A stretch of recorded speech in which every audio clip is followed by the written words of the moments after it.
গত ১৬-১৭ বছর যতটা না আওয়ামী লীগ টিকে থাকা এই সহিংস কাজ করার পেছনে দায়ী, তার চেয়ে বিপরীতে যারা আছে তারা সেই ধরনের বড় আন্দোলন গড়ে তুলতে পারেনি।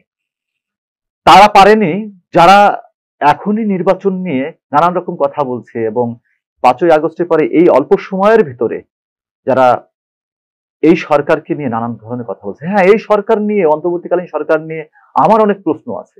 বাংলাদেশে যে কয়েকটি বড় রাজনৈতিক দল রয়েছে, আওয়ামী লীগ তো ছিল, এখন নেই। আওয়ামী লীগের পরে কিন্তু আমরা ধরতে পারি কিন্তু বিএনপি, যেটি আমাদের শহীদ প্রেসিডেন্ট জিয়াউর রহমানের হাত ধরে প্রতিষ্ঠিত হয়েছিল। বর্তমানে দেখতে পাচ্ছি বিএনপি কিন্তু নির্বাচন দেওয়ার ব্যাপারে কিন্তু খুব উঠে পড়ে লেগেছে, এবং কিন্তু তারা ডক্টর মোহাম্মদ ইউনূসের এই সরকারকে তারা কিন্তু প্রথমে বলেছিল কিন্তু তারা অন্তর্বর্তীকালীন সরকার বা জনগণের সরকার বা জনগণের দ্বারা নির্বাচিত সরকার বা একটি গ্রহণযোগ্য সরকার। এখন তারা কিন্তু সরাসরি বলেও ফেলছে যে একটি অনির্বাচিত সরকার, যে গণতান্ত্রিক দেশে কিন্তু কোনো অনির্বাচিত সরকার থাকতেই পারে না। তাদের মধ্যে নির্বাচন দেওয়ার তাড়াহুড়ো কেন? তারা কেন এত তাড়াতাড়ি চাইছে যে তাদের ভিতরে আশঙ্কা আছে, আশঙ্কা আছে। আর একটা ব্যাপার হলো আশঙ্কাও আছে বলছেন, এমন নয় কি তাদের মধ্যে ক্ষমতার লোভটি আবার জেঁকে বসেছে? হ্যাঁ, সেটাই। দেখুন, বাংলাদেশের ইতিহাসে আমি যদি কোনো লোককে আইডল মনে করি, তাহলে এই স্বাধীন বাংলাদেশে তো প্রথম যে ব্যক্তিটা, সেটা হলো শহীদ প্রেসিডেন্ট জিয়াউর রহমান। শহীদ প্রেসিডেন্ট জিয়াউর রহমান নির্মোহভাবে মানুষের জন্য কাজ করে গেছে। তিনি মারা গেছেন, তিনি নিহত হয়েছেন আততায়ীর হাতে।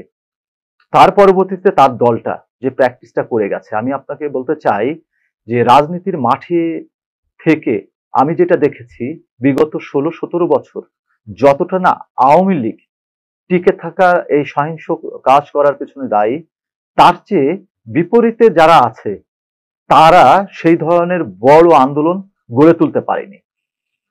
তারা পারেনি যারা এখনই নির্বাচন নিয়ে নানান রকম কথা বলছে এবং ৫ই আগস্টের পরে এই অল্প সময়ের ভিতরে যারা এই সরকারকে নিয়ে নানান ধরনের কথা বলছে। হ্যাঁ, এই সরকার নিয়ে, অন্তর্বর্তীকালীন সরকার নিয়ে আমার অনেক প্রশ্ন আছে।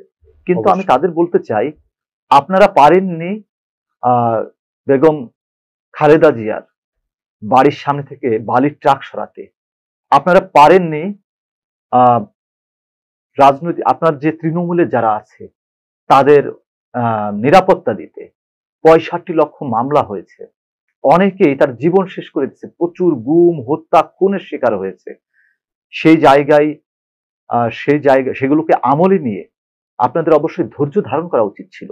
আর বর্তমান শহীদ প্রেসিডেন্ট জিয়াউর রহমানের সন্তান তারেক রহমান, তিনি দেশের বাইরে আছেন এবং দীর্ঘদিন ধরে উনি আছেন। তো উনি দ্রুত দেশে ফিরে আসবেন। আমার মনে হয় তার যে ভাবনা, তার যে কথা, এবং অতি উৎসাহী যে বিএনপির রাজনৈতিক নেতারা আছে, যারা অতি কথন এই মানুষের ভিতরে বিরাগ ভাজন হচ্ছে, মানুষের ভিতরে বিএনপি সম্পর্কে অনেক নেগেটিভ কিছু ছড়াচ্ছে।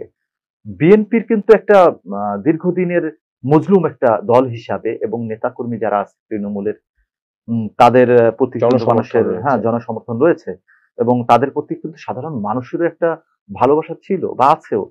কিন্তু সেই জায়গাটা কি ম্লান হয়ে গেছে না অনেকটা তাদের এই ধরনের কথা এবং কার্যক্রমের জন্য? অবশ্যই। এখন আপনি যেখানে যান, আপনি শুনতে পাবেন যে আমি আসলে বিএনপি করি। বিগত ফ্যাসিস্ট আমলে আমি অনেক নির্যাতনের শিকার ছিলাম, অনেক শুভদেবকে আমি পাচ্ছি, সেটা সচিবালয়ে পাচ্ছি, সেটা নানান রকম দপ্তরে পাচ্ছি, সেটা রাস্তাঘাটে পাচ্ছি। নানান ভাবে বিএনপির নাম ভাঙিয়ে নানান কিছু করছে। সেটি কিন্তু দেখাই যাচ্ছে যারা আওয়ামী লীগ সমর্থিত অনেক ব্যবসায়ী যারা এখনো বিদ্যমান আছে সমাজে, তারা কিন্তু একটু কোণঠাসা হয়ে পড়েছে, কিন্তু বিএনপি সমর্থিত যে ব্যবসায়ী বা যারা রয়েছেন তারা কিন্তু এখন কিন্তু ফুলে ফেঁপে উঠছে বলা যায় কিন্তু।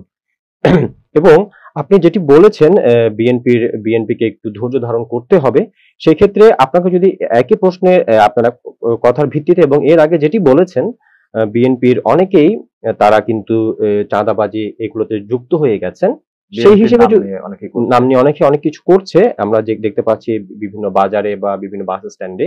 সেই হিসেবে যদি বলি, বিএনপির মাঝেও কি দলীয় সংস্কারের প্রয়োজন নেই? অবশ্যই, অবশ্যই সংস্কারের প্রয়োজন। কারণ আমাদের দেশে কিন্তু এটাই, কিন্তু যেটা আপনাকে আগেই বলেছিলাম, গতানুগতিক ভাবে কিন্তু এটিই চলে আসছে যে তারা একটি নির্দিষ্ট জায়গা দখল করে রাখবে, সেখানে চাঁদা নেবে, সেখানে তারা কুক্ষিগত করে রাখবে, কেউ চাঁদা না দিলে সেখানে তাকে অত্যাচার করবে, বা এমনও হতে পারে সেখানে কিন্তু অনেক সময় আমরা সরাসরি কিন্তু প্রকাশ্যে কিন্তু অনেককে আমরা হামলা করতেও দেখেছি অস্ত্র নিয়ে। তাহলে কিন্তু বোঝা যায় অবশ্যই কিন্তু বিএনপির মাঝেও কিন্তু সংস্কারের প্রয়োজন আছে। আপনি কি মনে করেন? অবশ্যই বিএনপির মাঝে সংস্কারের প্রয়োজন আছে এবং এটা সবচেয়ে গুরুত্বপূর্ণ। কারণ বর্তমান সময়ে সেটা হলো বিএনপি বাংলাদেশের বৃহত্তর রাজনৈতিক দল এবং বিএনপির নেতাকর্মী ছড়িয়ে আছে প্রত্যেকটা পরিবারে।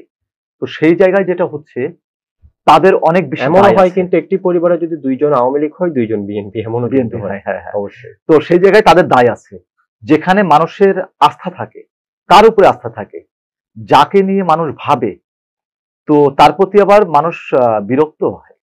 তো আপনারা যদি নিজেদের সেই আস্থাটা ধরে রাখতে চায়, বিএনপি যারা আছে নেতাকর্মী, হ্যাঁ বিএনপিতে কিন্তু আমি তৃণমূলে এবং সেন্ট্রালে অনেক দেশপ্রেমিক নেতা পেয়েছি, কিন্তু তাদের উচিত এইটাকে সংস্কার করা এবং বিএনপি যেন কখনোই আওয়ামী লীগের মতন হয়ে উঠতে না পারে কারো দ্বারা, সেই দলের ভিতর থেকে তাদের বিরুদ্ধে দাঁড়ানো বিএনপির যে দেশপ্রেমিক নেতারা আছে তাদের উচিত।